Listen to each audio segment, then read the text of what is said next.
Hello friends and my dear students, welcome back.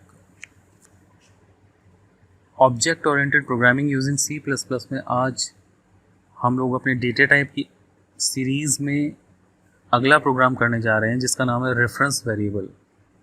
इससे पहले हम लोगों ने फंडामेंटल डेटा टाइप्स के बारे में स्टडी किया था कि प्रोग्राम के अंदर क्लासेस के अंदर फंडामेंटल डेटा टाइप्स किस तरह से यूज़ किए जाते हैं।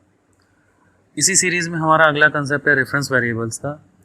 तो एक छोटा सा इंट्रोडक्शन डेफिनेशन के साथ हम लोग आगे बढ़ते हैं कि रेफरेंस वेरिएबल किस तरह से प्रैक्टिकली प्रोग्राम में इम्प्लीमेंट होता है।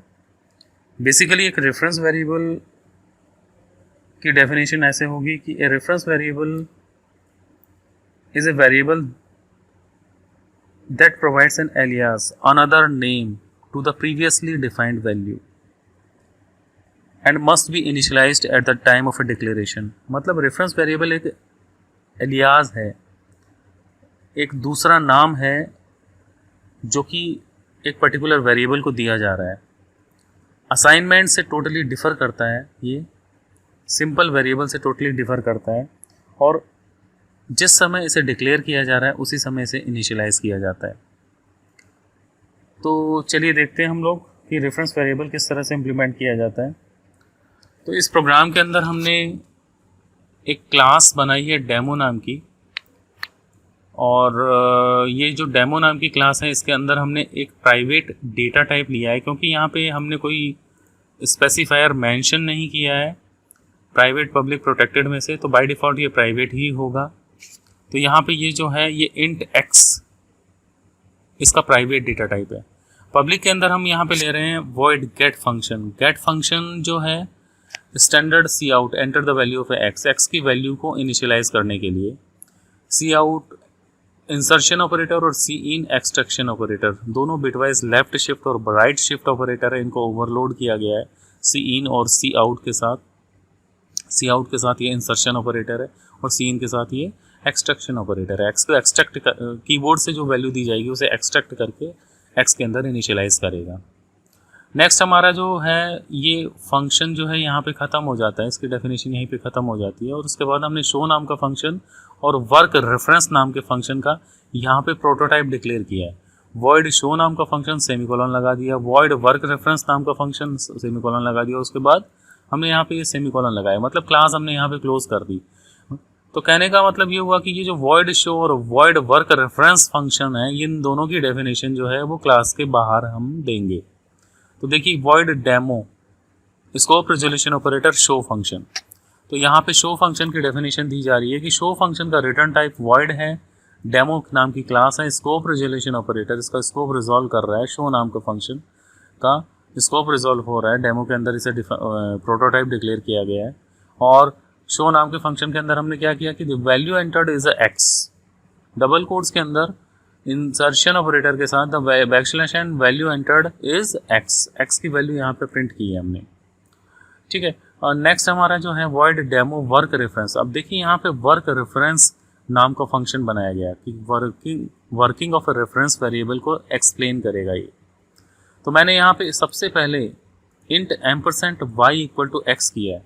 इसका मीनिंग ये हुआ कि ये एक रेफरेंस वेरिएबल है, रेफरेंस वेरिएबल है, वेरिएबल यस, कमेंट में मैंने दे दिया है कि it is a reference variable.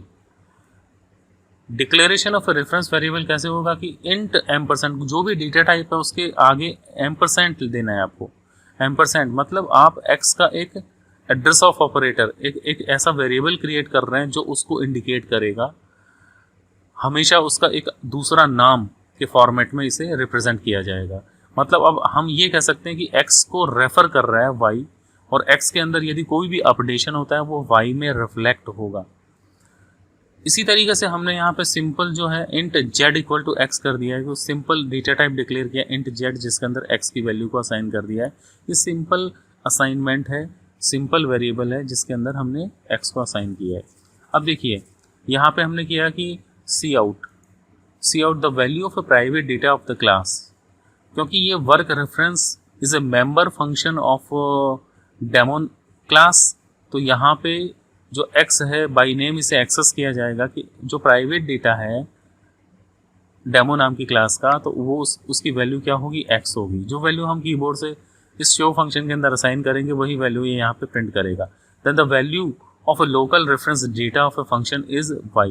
Local reference data of a function, अब देखिए हमने क्योंकि इसे रेफरेंस वेरिएबल को लोकली यहाँ पे डिक्लेयर किया है तो इसका ये लोकल डेटा हो गया। तो ये जो लोकल डेटा है रेफरेंस फंक्शन के अंदर, तो उसकी वैल्यू यहाँ पे प्रिंट होगी, और सिंपल डेटा जो हमने z डिक्लेयर किया है उसकी वैल्यू यहाँ पे प्रिंट करेगा। तो यदि हमने x के अंदर यहाँ पे 100 असाइन किया है तो ये 100 जो है वो y के अंदर भी रिफ्लेक्ट होगा और 100 जो है वो z के अंदर भी रिफ्लेक्ट होगा। अब देखिए यहाँ पे हम कर रहे हैं x equal to x plus 100, तो x के अंदर हमने 100 अपडेट कर दिया, मतलब अब x के अंदर कितना आ गया है, यदि पहले x के अंदर 100 था तो अब यहाँ पे 200 आ गया। अब देखिए यहाँ पे क्या किया, फिर से वही 3 स्टेटमेंट हैं, cout \n double quotes में after updation value of a private data equal to x की जो प्राइवेट डेटा की जो वैल्यू है वो हमने यहाँ पे अपडेट कर दी, क्योंकि ये इसका मेंबर फंक्शन है तो यहाँ पे इसकी वैल्यू अपडेट हमने करी और उसकी वैल्यू यहाँ पे प्रिंट करा दी। मतलब अगर हमने x के अंदर 100 लिया है तो यहाँ पे ये 200 प्रिंट करेगा।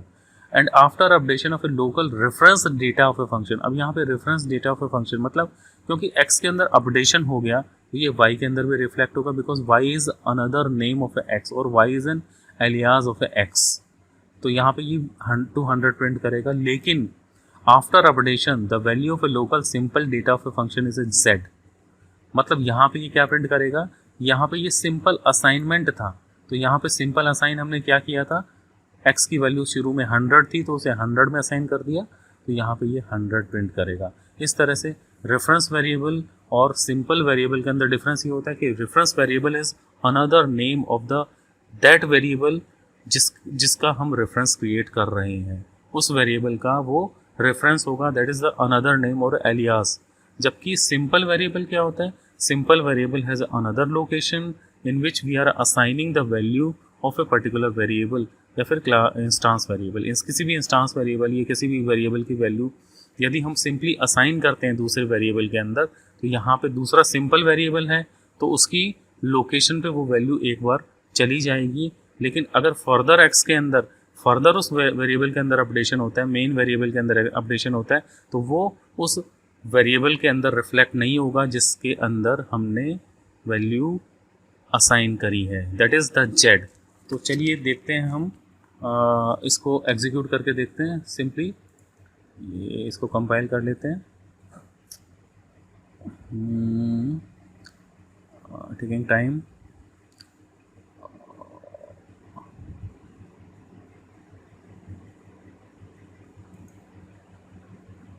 कंपाइल हो रहा है ये now, yes. Enter the value of x, suppose हम यहाँ पे 100 कर रहे हैं। अब आप देखिएगा x की वैल्यू हमने 100 दे दी।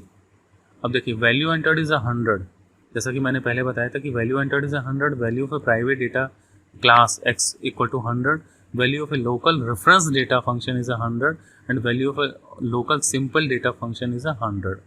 आफ्टर अपडेशन, अब x के अंदर अपडेशन हो गया, 100 में 100 ऐड कर दिया तो 200 हो गया। After updation the value of a private data of a class x equal to 200। After updation value of a local reference data is 200, but after updation the value of a local simple data function is 100। तो समझ में आया होगा आपको कि 100 ये last वाला statement देखिएगा कि after updation value local data, ये जो है लोकल डेटा यहाँ पे जो है उसकी वैल्यू वही रहेगी जो x के अंदर पहली वैल्यू थी, अपडेशन के बाद वाली वैल्यू नहीं रहेगी। तो जैसे जैसे आपका मेन वेरिएबल अपडेट होगा, आपका रेफरेंस वेरिएबल अपडेट होगा, लेकिन आपका सिंपल डेटा जो होगा वो अपडेट नहीं होगा। तो होप आप लोगों को रेफरेंस वेरिएबल किस तरह से यूज़ करते हैं, किस तरह से डिफ़ाइन करते हैं और उसकी डिक्लेरेशन किस तरह से किया जाए, तो ये सब आपको समझ में आया होगा। Okay, thank you.